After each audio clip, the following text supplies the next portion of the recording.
Good afternoon, everyone. It's Hanifa Menon from hearthealthbrainhealth.com, encouraging healthy grieving and mindful actions.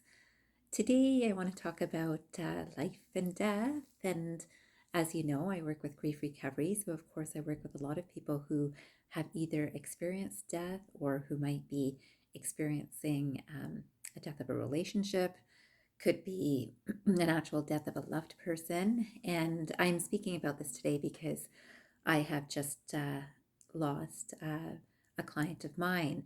And this family means so much to me. So, this family, I have to tell you about this man who, when he and his wife had their baby girl, I can't tell you how much joy I saw in his eyes for his baby girl. And such a beautiful family. But I can tell you that I saw him bring his daughter to appointments every single time she saw me in person. He was the one that was with her.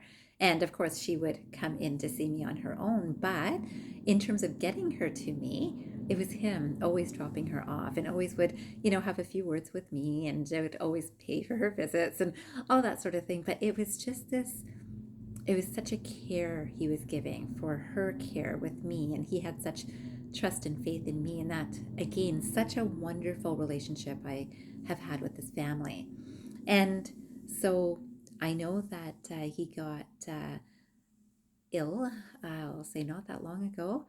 And this was a very short experience for him in terms of, I might have seen him maybe last year, last summer, and I noticed that he had lost a lot of weight. And I mentioned to him that he did. And I remember him saying that, oh, I've been working out, I'm eating better, all of this sort of thing. And of course, long story short, he eventually got a diagnosis this year and not that long ago.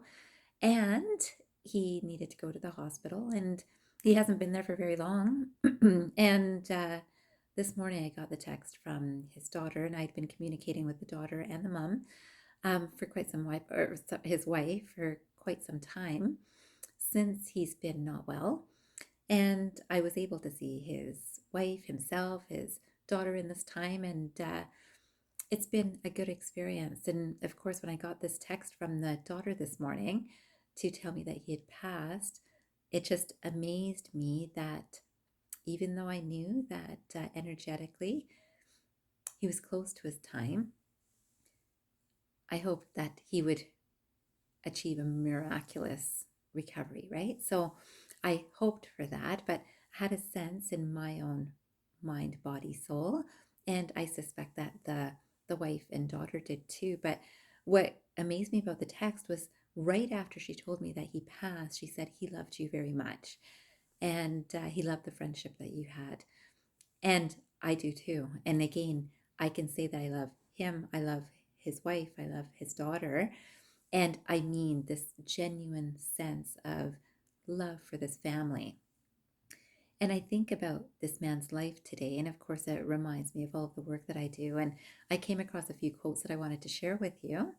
So the first one is by Leonardo da Vinci, and he says, "Our life is made by the death of others. Our life is made by the death of others." And when I think of this family and this daughter who I'm so close with that I honestly feel is like my own daughter, and I can say that my brother passed in my life at a time that's very close to her age and time in her life right now. And so I see such a parallel in our life experiences. And I know that my brother's experience and being so proud of my brother and everything that he went through and handled has allowed me to have this compassion for the work that I do today. And it doesn't mean that she'll do this work, but the compassion and love and wonderful person that I know her to be, I know is being shaped by her father's experience in her life. So, whether while he was living, but I will say even more profoundly now that he's passed. And so, I want us all to remember this, that there is something that happens in the passing of a human life, which, quite honestly, is only the human form, right? So, in terms of spirituality, his best energy is still right there. And I know that she has felt it. I suspect his wife will feel it. I know that I feel it. And it's such a beautiful awareness that there is that energy that is fully alive and fully free of the suffering of the human body that he was in at the time. And I love just anticipating the wonderful things that are going to happen for this wife and this daughter, even though they'll have some time of grieving to go through. But I think they have this sense of knowing within them that this man lived a beautiful life. Like, I can tell you, again, how I've mentioned how much his heart was in how well his daughter was and is she okay, and making sure that he was with her to make sure she was always okay, and speaking to me about her regularly. And it was always the first thing on his mind. And he lived his life this way, where he was always curious and loving and taking care of his daughter and also his wife. Like, these were the two things that were so important to him. And he worked really, really hard. And I'll say that always reminded me, and we often had conversations about, are you living life? Are you living life? Like, I love that the family is really important too, and you're putting your time into that, but are you putting your time into the things you love? And then last year, I got to learn that he is also writing poetry. And I had been starting to write poetry too. So it was so interesting to see that there's such a depth to this man. And luckily, he was writing some of these things out, which is so beautiful to know. And again, such a shared journey with this family. So then I came across this other quote, which is by Norman Cousins. And this says, "Death is not the greatest loss in life. The greatest loss is what dies inside us while we live."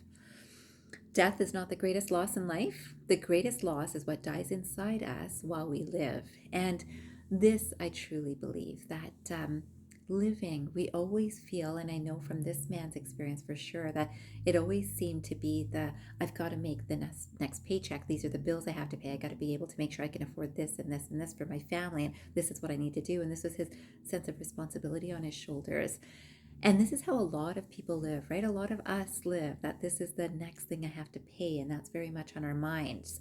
Or this is the vacation I'd like to go to, and that's on our minds. And yet it's not really living and appreciating the day-to-day experience. And he had a little bit of that time in his time after his diagnosis, or at least while he was starting to change health-wise. I got to hear about some of the great nature walks that he and his wife were doing.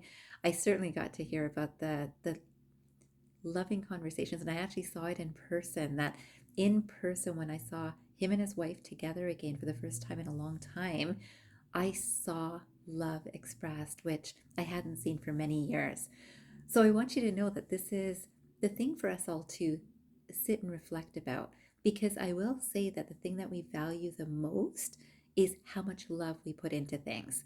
And if you're putting love into the things that matter the most to you, I think you'll know that it's not about money. You'll know that it's about people. It's about the impression you make on the people that you care about. It's the love that you share, the impression in terms of from your heartfelt actions, words, thoughts, everything. That's what really matters. And that is, in my opinion, and I think a lot of people's opinions when they really think about it, this is the purpose of our life, is to live with love.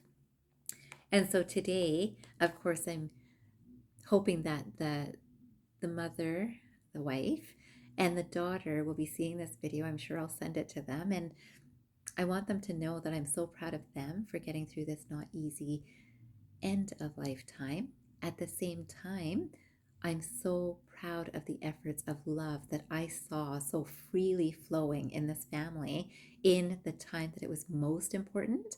And I think we're all on the same page that he sent this love daily from what he spoke, what he did, and who he was, and what was important to him, and how he worked to make sure that he literally lived up to that responsibility that he carried on his shoulders about what he felt was right. So it was definitely done with love, and I'm so appreciative to have helped him in his journey. And I'm hoping that I'll be helping the mother and daughter now too, or continue helping.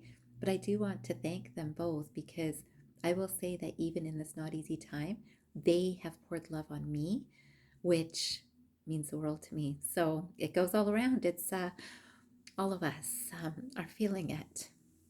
So I'll end with this quotation, which is also by Leonardo da Vinci.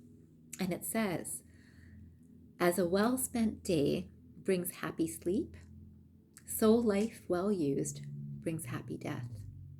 And I can tell you, I feel like his death was perfectly timed in exactly the way that he would have wanted. In the last visit that I had with him, I actually saw his brother, who has passed away not that long ago, actually smiling right beside him. So I knew that he was already connecting with the other side because that's how I was also receiving that energy. It has been a well spent life and it is a happy death. And I hope you know that we all have this potential and we can live happy to reach for that space so that we all have our own happy deaths too. And we can celebrate our life experience when we're working from love in our living and our dying times. I wish you a fantastic day ahead, and I hope you remember, transform your mind and transform your life. And lots of love to the family. You know who you are. Take care.